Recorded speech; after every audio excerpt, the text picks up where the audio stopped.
Last week, an article came out on a number of websites explaining that Fuji had restarted film manufacture, only this time in the country of China. Now, I don't have anything against producing things in China. I just made a video about how excited I was for Lucky Film to be getting back in the film business at all. Super cool. Initially, much like other folks, I thought this was really good news. Fujifilm was going to be restarting film production, and we were going to have so much film we wouldn't know what to do with it, perhaps at a much lower price.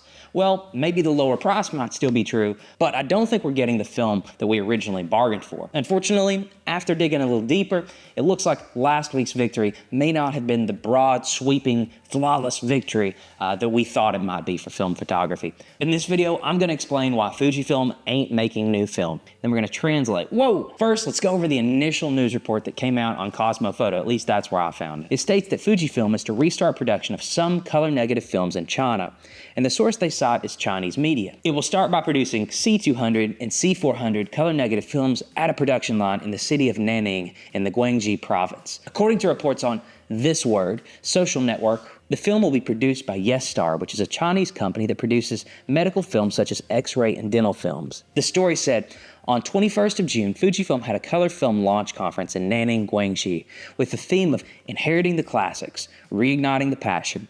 At the conference, Fujifilm happily announced the resumption of C200 and C400 to meet the growing demand for film photography. They will be produced by Guangxi Giant Star Medical Equipment Co., Ltd., which previously produced medical films for Fujifilm and had experience in OEM off Fujifilm civilian high-gloss materials. This time, the film production line was reactivated. Another post on Reddit showed actually a tour and some photographs that came out of the new production line. And let's take a look at some of those while we talk. And as a little bit of background here, I think it's important to point out that I think most of us know at this point that Fujifilm has been repackaging Kodak's film stocks for a while now.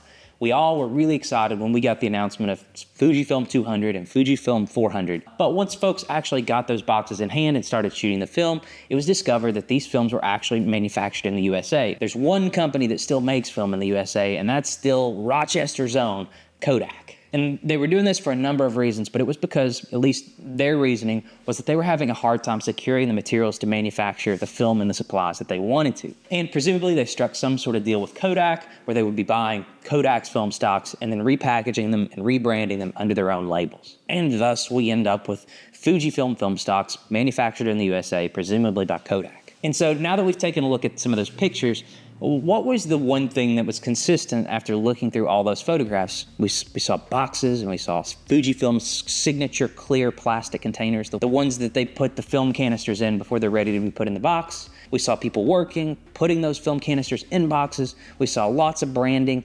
But what was the one thing that we didn't see? There was one thing distinctly missing from these photographs, and that was any sort of indication that Fujifilm was actually coating film base in these plants. And we could see with the materials that have been released, the photographs, the news articles, that Fujifilm has kind of fallen over themselves, patting themselves on the back for what they've done to get back into film photography. But I think that if they were really making film here, if they were really coating film base in these plants, we would see pictures of those machines. And that's just not what I'm getting from these photos. So that made me want to take a closer look.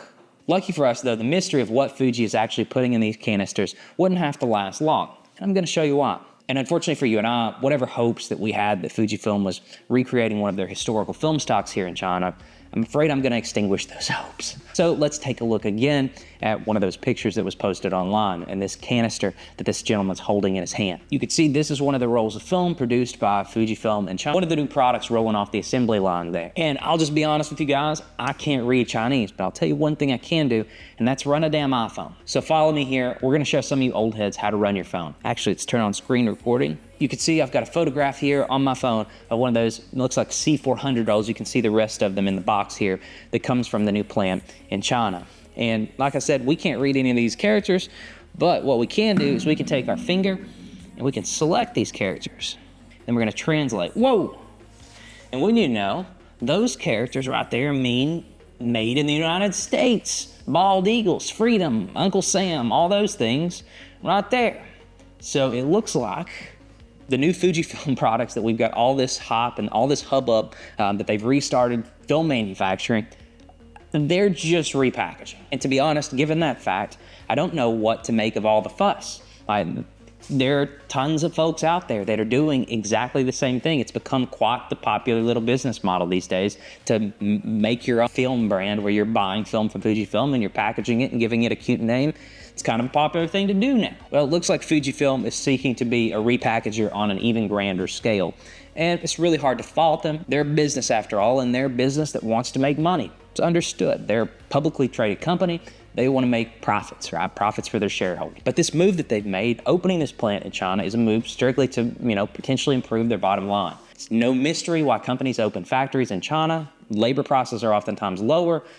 Products can be made at a much cheaper price, thus increasing their bottom line. So while this announcement was initially met with praise from film photographers, hey, look, we're getting more film options. No, not really. You're getting more of the same stuff that's already available. It's pretty widely known that these film stocks, C200 is probably Kodak Gold. Been lots of comparisons done online showing that. And then C400 is Ultramax. Again, lots of articles online comparing these film stocks side by side. If they are not exactly those formulations, there's something so close, the differences are just minuscule. So these aren't new films. These are more of the same stuff that we're already getting. And I don't think Fuji deserves the pat on the back that maybe we initially thought they did. One silver lining, though, that I did think about, though, was, like I said, the reason why these companies open plants in China to manufacture their goods is to lower prices, at least increase their bottom line. Wouldn't it be cool if Fujifilm dropped the price of C200 and C400 because they're actually saving money on some production? But perhaps I'm being naive. Fuji's probably not going to turn away money. They're going to keep those prices exactly where they were, if not raise them, and continue business as usual. And that's why it's increasingly important for companies out there like Ilford, like Orwo, Lomography, these companies that are actually creating and bringing new products to the market, for us to support those guys. This move by Fujifilm really doesn't do it for me.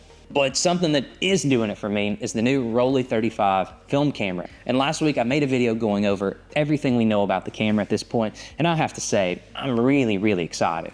So take a look at this video I made about Rollei's camera last week.